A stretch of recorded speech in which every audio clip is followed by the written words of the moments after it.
back to Greenland, and for a change we have milk to sell. In fact, we have almost 500,000 litres of milk to sell. So I'm going to get that done. We also have a bunch of fertiliser to sell. I'll show you bits of that as we get it done, because that is going to give us quite a bit of cash. So yeah, we've already taken 100,000 litres out, and we have 381,000 litres left. And basically I had to get this sold because otherwise the milk tank would be full, which is why I started doing it pretty early. And we had basically 4 trips of making about £130,000 per tanker load. And then there was one smaller tanker which had about 80,000 litres in it, which is this one that we're bringing over now. Yeah, you can see we're going to be up well over £4 million at this point, which is kind of cool, kind of weird. We're actually going to pay the loan off completely today, episode 56. That's, yeah, not what I expected, but you know, I'll talk about that in a bit when we get into some of the field work as to whether I think things have affected how this series progressed and the rapid progression we've made over the winter. It's maybe quicker than some expected, but I think I'm talking about it now. I'll talk about it in a bit.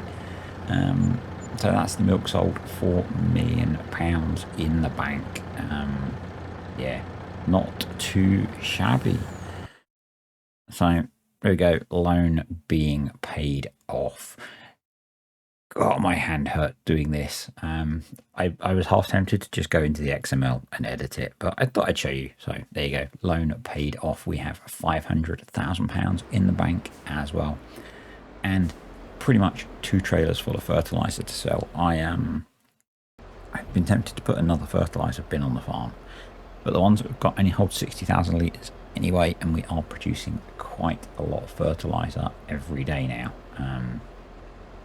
We're going to need it, but yeah, one of the things that I've started doing, or am going to do, I don't know if I've done it yet, is rather than waiting and taking a big load of manure down to the industrial BGA every month or whatever, I'm going to start putting some of it into the mini BGA on the farm as well, just to keep that running constantly, because I want to keep the fertilizer production going, because that is key to our income along with milk. So yeah, back up to £718,000 already, and the main job we're going to do today is planting some of the cornfields. We have one cornfield on the farm which had grass in over the winter, but some idiot ploughed it in too early. So that's we're going to get that one planted now, and as you will have seen from the thumbnail, we're going to tackle planting the mega field with something a bit different. So yeah, I'm not going to run proceed for doing corn. I generally don't do tram lines in planted crops. The gaps between the rows is sort of okay, I figure. Yeah, so the money thing. So obviously Maize Plus and the milk that the cows produce with Maize Plus has changed our income stream and how we have paid money off. And you may think that that's made this much easier. The other thing that we've done, which is independent of that, is the clothing. So I'm being a bit dumb here. I should have opened the second bin. I opened the first one, which actually shows fertilizer, but I need the second door open to put seed in, or to put fertilizer in. Weird. Took me a while to work out. I did get there. Yeah, so the second thing we did is with the sheep, putting the wool through a production to make clothes. That made us 1.4 million rounds so far. So that would have been quite a significant amount of income. The other thing is that if we hadn't have put Maize Plus in, we would not have been feeding the cows anywhere near as much at all, and that would have meant that the 4 or 5 million litres of maize silage that I made would have gone through the BGA, And by the time that had processed, generated gas and electricity and digestate, and the digestate had turned into fertilizer, I think we wouldn't have been a million miles away from where we are now. We might have needed one more silage harvest to get to having paid the loan off, but when I did that harvest, I did the maths, and I think I worked out that that was worth the best part of £5 million. I don't remember the exact numbers because it was a long time ago that I did those maths, but it was about that kind of order by the time you've put it through the BGA, turned it into electric charging and methane. That's gone through generators, and then you've got digestate, and that's gone through the fertilizer selling. So I think what's happened is Maize Plus has changed our income stream. So rather than that maize silage going through the BGA, it has gone through the cows. And equally, the amount of grass silage that we've been putting into feeding the cows, a lot of that could have gone through the BGA as well. So what I think's happened is probably we've ended up at the same place, just by a different route. I know early on it did look like this series was going to run for a very long time. It felt like it was going to. And that was why I brought the mega field when I did, because doing a huge silage harvest was going to be a way of producing a lot more money. And so that's why I did that. And in the end, actually, it's turned out we just needed that land to feed the cows. We've only got one clamp left. We're just planting the corn. So I think, by the time we get to harvesting corn silage again and it having fermented, that we will probably have used most of the maize silage that we've got. Really nice to see the patched wheat growing in. It probably means we're going to have to harvest that late, which is not an issue. So the other option is I do want to whole crop silage one of the grain fields, and maybe we whole crop silage that one because we can do that earlier. I don't know. We'll see when we get there. So one of the tips that I got from Brian, who's one of the patrons, is going round the field anti-clockwise for a lot of field work. Now I forget this later on, and the reason was, and what I was trying to show there, is that it puts your controls on the side that you're likely to be looking over to keep an eye on where the seeder is and where you are in relation to the headland. So that was a really cool little fact. I do love the little farming facts that you guys drop on me, because I don't know, I'm an engineer, not a farmer. So yeah, I thought that was cool. It kind of makes sense to me, that would be bad for me because I'm not so good at turning right with my dodgy neck, but or driving in a straight line, it would appear. Yay, no hedge collisions. So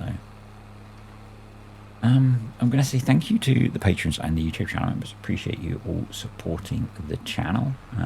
If you're interested in any of those, there are links below. One of the things that is going to help me do this, I say this year because I think weirdly in financial years because of work and just thinking about doing the accounts for the YouTube channel, is getting a local backup server running so that I can keep copies of all of this stuff that I do. In particular, not so much the Let's Plays. I'm not so, but there are spreadsheets and stuff for tutorials that I've deleted because I've been a bit hasty in clearing things out, and now I don't have those. And so one of the things I want to do is create a home network storage so that I can keep more of what I do, and things like Patreon and YouTube channel memberships really help with that because they help boost the income of the channel. Just playing around with camera angles and stuff, trying to be a little bit more prettier with the video work sometimes. It's not going to be a lot of it, I'm someone who likes having the HUD on screen. I like having the information available.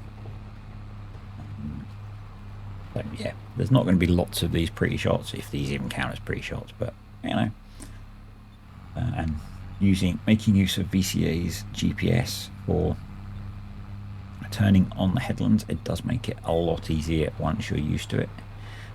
If you're curious about that, I have a video on how that works as well. And if I remember, I could put a little cardy thing in as well. That would be kind of organised of me for that. So pretty much done with this field. I have kind of gone through this one a bit quick because we are going to be tackling planting the mega field as well. And that obviously is a big job. But for that big job, as I said, you will have seen from the thumbnail that we are going to be using a big bit of kit. Obviously, I guess it's Yakto. I'm assuming they say the J as a Y.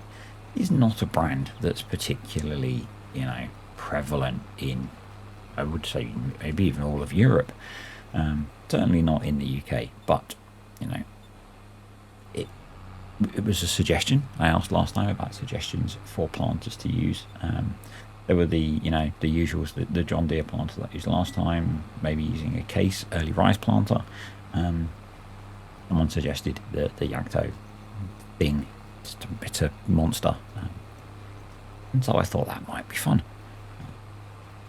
So that's what we're going to use. I'm only going to lease it because the thing is darn expensive. Even with this much money in the bank, we cannot afford it. That's definitely one that you need to be Cartech rich to afford to buy, which we will be eventually. I see now the money only going up, apart from the fact that that might tempt me to spend some of it and buy stuffs. To be honest, there's not a lot that we need, really. So what I might do is end up leasing stuff just to play with some different kit. A bit like I did with the JCB Icon, or swapping kit. I did think of selling the T7, but it's been with us from the start, I think. So, and it's quite surprising to me, or maybe not, that even though we have so many tractors, actually done 30 odd hours, and we're only into the second year. Right. Definitely adding lots of hours to the tractors, and also having to add lots of fertilizer to the field. Now, because this uses solid fert, that's not a problem, because we have solid fert flowing out of our ears. Let's say our ears. We have lots of solid fertilizer, so that's not a problem. I'd rather use solid fertilizer actually than pretty much anything else on this farm, because it's more valuable to put and I have done stuff with slurry and digestate. I might still. But it's more valuable to put both of those through the BGA and the slurry and the dryer to make solid fert. Partly because that dryer is pretty cheaty, so you get a very favourable ratio of digestate to solid fertilizer, and therefore nitrogen gain essentially. Yep, that's this field done. We are going to plant one more field of corn over here. But I haven't ploughed the grass in on that yet, so we're going to wait until May, because that'll be fully grown. I'll get cut grass off it, plough it in, plant it. That may be the first grass field that we tackle of the many that we have. So yeah, we're going to lease it's the Uniport Planter 500, 470 horsepower, 825,000 pounds. It's 22 meters wide. It takes liquid, fert, and seed, and it's a heck of a beast. It sounds amazing. I did wonder if there was a variant that didn't have the seeder attached. Now, there's not a mod version of that, but a bit like, I guess, the class saddle track, where you've got the one that has the seed or the fert tank or whatever on the back. Whether they make a variant of this that's just used as a tractor, because that'd be kind of cool. It sounds awesome. I think it sounds like a big piece of kit, because it is a big piece of kit.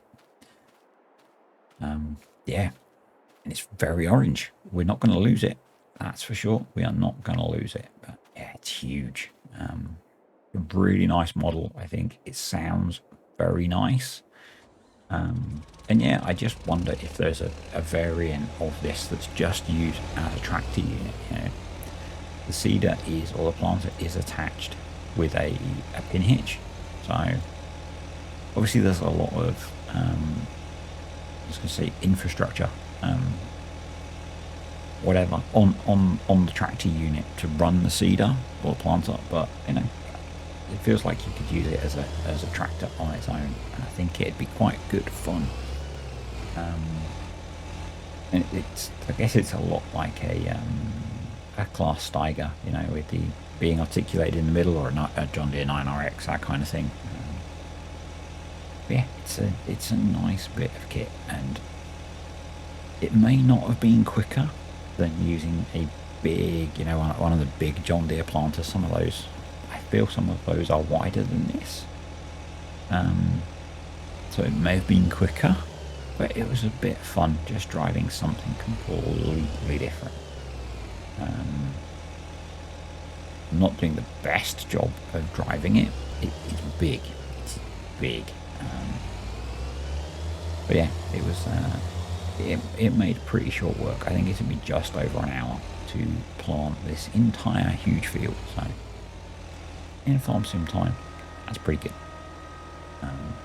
This field does also need a lot of fertilizer, and I am not going to apply that much liquid fertilizer. As I said, we have lots of solid fert. You know, it's essentially free, although, you know, we lose the value of selling it. It doesn't cost us anything to produce it, apart from feeding the cows, which we have to do anyway. So yeah, I'm not going to apply 175 kilograms of nitrogen through liquid fertilizer. That would be a lot of liquid fert. You'll see at the end, I do actually switch it onto automatic rate at the end just to see how quickly it goes through. You see it's pretty nuts how much liquid fert we get through on a single pass. It does take me a minute to get around to doing that. And annoyingly, I kind of forgot, I didn't mention it in the first one, cab is nice. I have the seedbed reconciliation mod installed still, so it's automatically rolling, but I wouldn't roll corn normally, so we're losing that nice cornfield texture, which is a tad annoying. Yeah, applying that much nitrogen through liquid fert is not something that I think we could afford to do it, but we probably need a tanker truck or a trailer with a tanker on it to actually keep this thing fed. So we're going to do, I think I end up on 50 or 55 kilograms of nitrogen per hectare. We'll bring the solid fert spreader down before the crop gets too long, and we'll do it that way. It's on row crops anyway, so it'll be fine. If we bring it down next month, so when this is first germinated, we'll very easily get this fertilized much more economically. The field's been ploughed, so we won't need to worry about weeding it, which is cool. I don't actually know if any of the fields need weeding. That's something we can check, but next month we're going to be into grass silage time pretty much. A plan to clear out the clamp. You will have seen that I'd already moved the belt over, and so probably what we'll do for first cut is we'll put the grass in the clamp and in the fermenters. Actually, I might do a mix. I think the fermenters are quite slow, but we will have 500,000 litres of grass silage already, so yeah. But basically I want to make it easier to get the silage out of that bunker, and if we move it to one of the fermenting silos to store it, that'll be an easier way of doing it. And then probably I'll use loading wagons. Probably lease a couple of normal loading wagons. Like the last time I did it, I used a slightly cheaty one. That does look nice, doesn't it? It's very, very well animated, I think, with how it rides over the ploughed field. Yeah, I think we'll probably lease a couple of normal loading forage wagons rather than what I did last time and used the slightly cheaty one and tackle it that way. I don't think I've done a full silage harvest that way. The last one I remember doing on here at the main farm, we used the forage harvester and the pickup header. But that was quite slow, whereas I think with the Big M, and we've got the mowers as well, if we've got that, maybe we may need even 3 or 4 forage wagons to keep up. But I think that might be kind of fun. So a big mix of me, course plate and auto drive, just trying to hammer through all of the silage fields we've got on the farm. If the weather's good, we might make some hay as well, because we are down to only 500,000 litres of hay. So I would like to top that up as well. Yeah, so I think that's what we'll have a look at. And I think this is about the point where I switch on automatic application again. I had just refilled the liquid fert. Yep, there we go, automatic application on. So we're going from 0 to 200 kilograms of nitrogen per hectare, just for these last 2 runs, just to see how much it used up. There was no point me. I don't use liquid fertilizer particularly on the farm, so there's no point me unloading and keeping it. But I think I end up doing that with what's left. So I figured we've brought it, we might as well put it on the crop, and just see how quickly we burn through it doing these last few runs.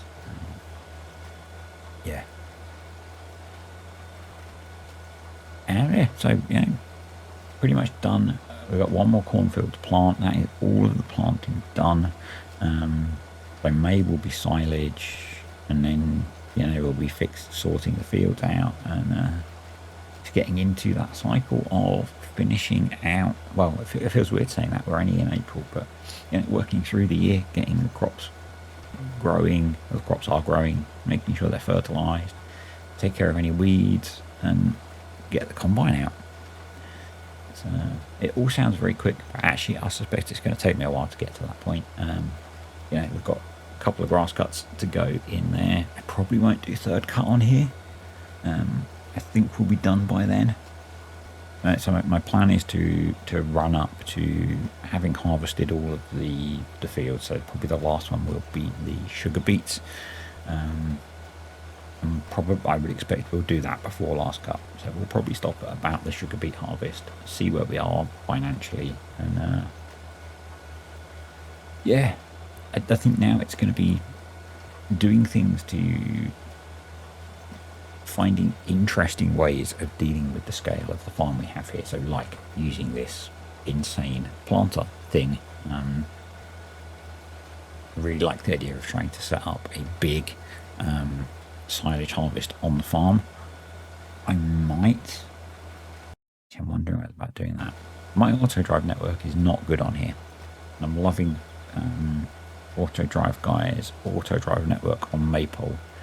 I might see about downloading that for here because most of the farm that I'm using is as the map came. It might be that with a few additions we can get a better auto drive network. I'll have a look. I might just refine the one that we've got. I'm just thinking that if we've got 3 or 4 carters running, we might have problems with tractors hitting each other as they run round. To be honest, it's been pretty good. I think it's mainly on the field with course play that things go badly, so maybe it'll be okay. But yeah, that's kind of what I'm thinking. That should be the next video because we're pretty much primed to go straight into May on here. So yeah, that'd be cool. It's kind of weird how these things cycle, and the fact that we are so just I was saying about how much we've used about 40% on one pass. I think how much that would have been if we'd been having to fill up every up down. So yeah, that would have been a lot. Yeah, it's weird how these things cycle because I guess it makes sense. Actually, Attingham's not there yet. No, I was going to say that they're all the saves are getting in sync again, but they're kind of not, so that's okay. Attingham's still got to go through the winter, so yeah, that's cool. what I'm thinking is when this series finishes, I'm not going to add any new series yet. So we'll just go down to, well, depends which one's finished first, probably down to Attingham and Maypole. But mainly so I can do more Maypole videos because I'm loving that save at the moment. I really want to try and squeeze 2 videos a week out on that, and I'm not managing to at the moment. So yeah, just really enjoy playing that map and the kit that I've got on there and stuff. It's I think I've said it before, I always prefer it when the farms are at that small estate and you've got to make compromises and choices and stuff, rather than like, on here I can buy pretty much whatever I want at this point. And Attingham is similar because I'm not worrying about money on Attingham. It's yeah, it's very, I much prefer where I've got that challenge. Probably when Attingham and this one finish, I'll look at doing a fresh start on something like that. Start from scratch has always been my favourite mode of playing farm sim. I do like that, having to find cheap find mods that are priced realistically, but on the cheaper side, old kit, using what's in the sales, that kind of thing. Yeah, it is kind of fun just going, I'm just going to go and lease this £800,000 planter thing and not worry about what it cost me. Buying the Big M, it's only the second time I've ever owned a Big M in Farm Sim. That kind of stuff is a different kind of fun, but it's, yeah, I prefer that, being challenged financially more. So yeah, I heard might be that by then Court Farms is out. Court Farms is going to be the map for a while. Probably everyone's going to be super excited about playing on there. So maybe we do that. Yeah, I'm not sure. I'm really not sure. We are nearly done, but you can see that we've used 75% of the liquid fertilizer, and we are just finishing the run. So that's why I wasn't running it at full rate. Yeah, we could have afforded it, but it didn't feel right. And I didn't want to have to be refilling at the end of every up-down row. That would have been a pain. It was quite bad when you do the silage harvest on here, just how often you have to fill up the silage additive, let alone having to fill up liquid fer every run. That would be kind of annoying. Anyway, we are done. So let's fold this beastie up, and I can get it returned, and I'll see you in May. So if you enjoyed the video, click the like button. Any comments, questions or suggestions below. I don't remember who it was, but thank you for the suggestion for this. I had totally forgotten about it, and it was quite good fun to run. And I'll see you next time on Greenlands.